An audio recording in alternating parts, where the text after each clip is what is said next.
ना इधर ना उधर, सीधे मुद्दे पर नजर। और क्या है आज की खबर, आप देखना शुरू कर चुके हैं न्यूज़ 18 आपके पुनीत के साथ। तो खबर आई है रूस से, जहां के कजान शहर में एक ऐसा हमला हुआ और इसका वीडियो जो सामने आया उसे देखकर हर कोई दहल गया और हर कोई याद कर रहा है अमेरिका का 9/11। जी हां, जैसे अमेरिका में 9/11 जो हुआ था वैसा ही कुछ नज़ारा रूस के कजान शहर में देखने को मिला शनिवार की सुबह।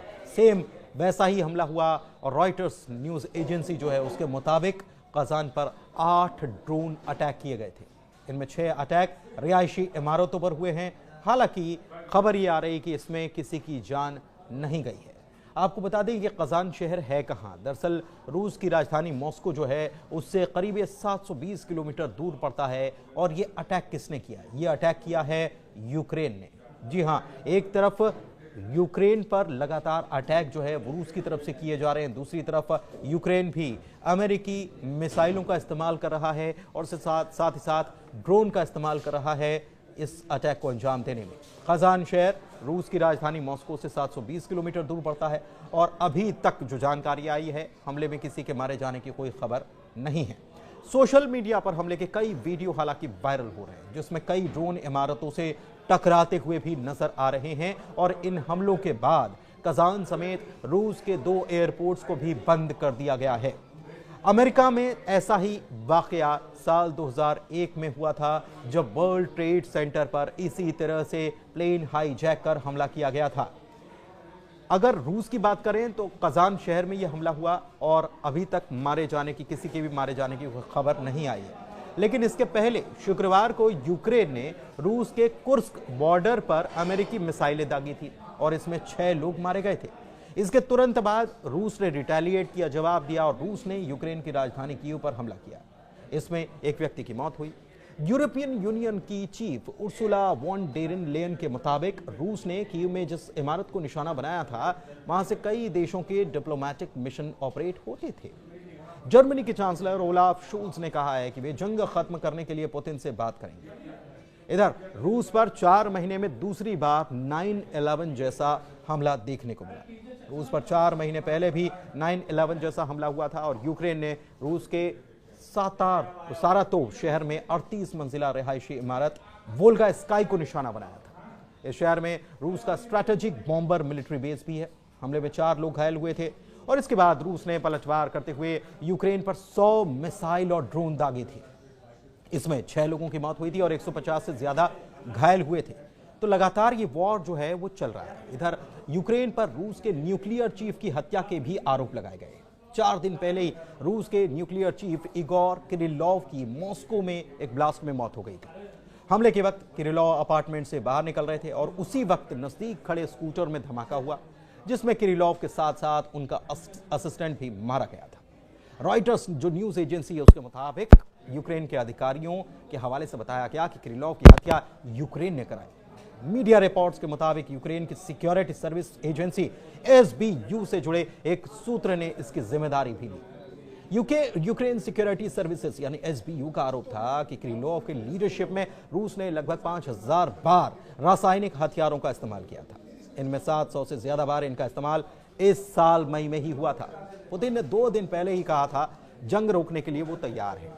दरअसल पुतिन ने ये माना था कि वो यूक्रेन के साथ जो जंग है उसको रोकने के लिए तैयार हो सकते हैं और वो ट्रंप से बातचीत करने के लिए तैयार है। पुतिन ने कहा था कि उनके बीच 4 साल से भी ज्यादा वक्त से वैसे भी कोई बातचीत हुई नहीं है, लेकिन अगर ट्रंप चाहते हैं तो वे उनसे मिलने के लिए तैयार हैं। लेकिन सवाल यह है कि यूक्रेन को खंड खंड कर देने का दावा करने वाले पुतिन ऐसा क्यों करने के लिए तैयार हैं? क्यों वो ज़ेलेंस्की से मुलाकात करने के लिए तैयार हैं? पुतिन बदल क्यों गए? क्योंकि वो तो अपना बदला लेने के लिए अड़े हुए थे। पुतिन अब ज़ेलेंस्की से क्यों बात करना चाहते हैं? ट्रंप के साथ मीटिंग क्यों करना चाहते हैं? रातों रात ऐसा क्या हो गया कि पुतिन का दिमाग जो है वो कुछ और अब कह रहा है?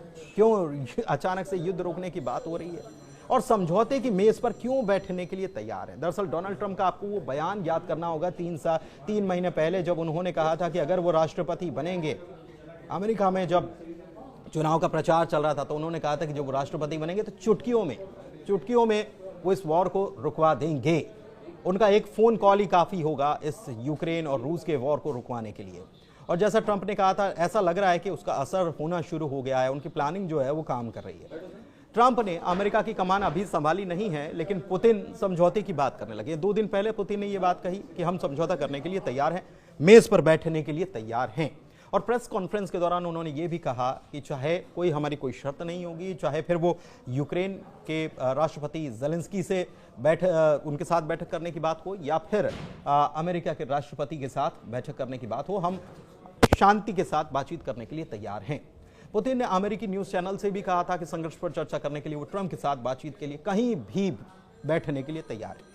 अब पुतिन का यह ऐलान दुनिया के लिए चौंकाने वाला था, नया भी था और इसी रूप से दुनिया को समझ में आने लगा कि ट्रंप के सत्ता नशी होने के बाद आखिर क्या हो सकता है, क्या होने वाला है। लेकिन एक तरफ पुतिन समझौते की बात कर रहे हैं और दूसरी तरफ ज़ेलेंस्की के साथ टेबल पर बैठने के लिए तैयार हैं। लेकिन ज़ेलेंस्की क्या कर रहे हैं? वो दुनिया के बड़े बड़े राजनेताओं से मुलाकात कर रहे हैं और युद्ध में मदद मांग रहे हैं, हथियार मांग रहे हैं।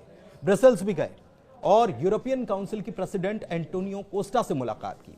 यूरोपियन नेताओं ने दोहराया कि यूक्रेन के बिना यूक्रेन की कोई बात नहीं होगी, यानी कि बात करनी होगी तो यूक्रेन को साथ में लेकर बात करनी होगी। इसके बाद यह बयान आया कि यूरोपीय संघ व्यापक, न्याय संगत और स्थायी शांति हासिल करने के लिए यूक्रेन के समर्थन में एकजुट है। कोई शांति नहीं, कोई समर्पण नहीं, यूक्रेन को सभी परिदृश्यों में मजबूत करने का समय आ चुका है, ये इनकी तरफ से कहा गया। हुआ क्यों, ये ऐसा हो क्यों रहा है? दरअसल जब से ट्रंप ने यह कहा है कि वो नाटो को खत्म कर देंगे, नाटो में अब नहीं वो रहना चाहते, नाटो से अलग होना चाहते हैं, और अमेरिका दरअसल ये लगातार ये मानता रहा है, अमेरिका और ट्रंप ये कहते रहे हैं कि अगर नाटो को चलाना है तो केवल अमेरिका ही क्यों लगाम संभाले और केवल अमेरिका ही इस पर खर्च क्यों करे।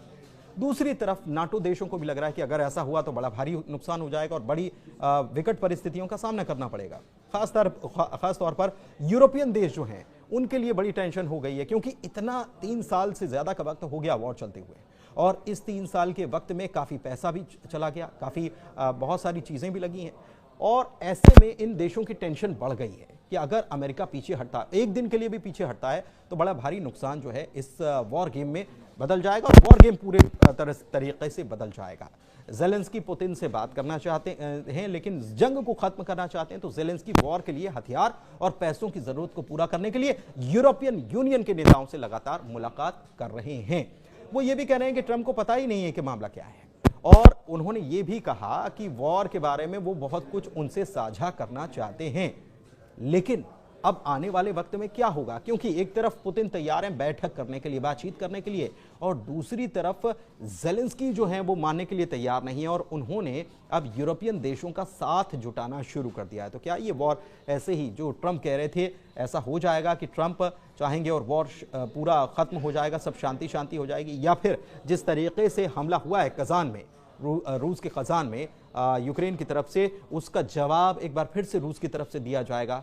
ये आने वाले दिनों में साफ होगा।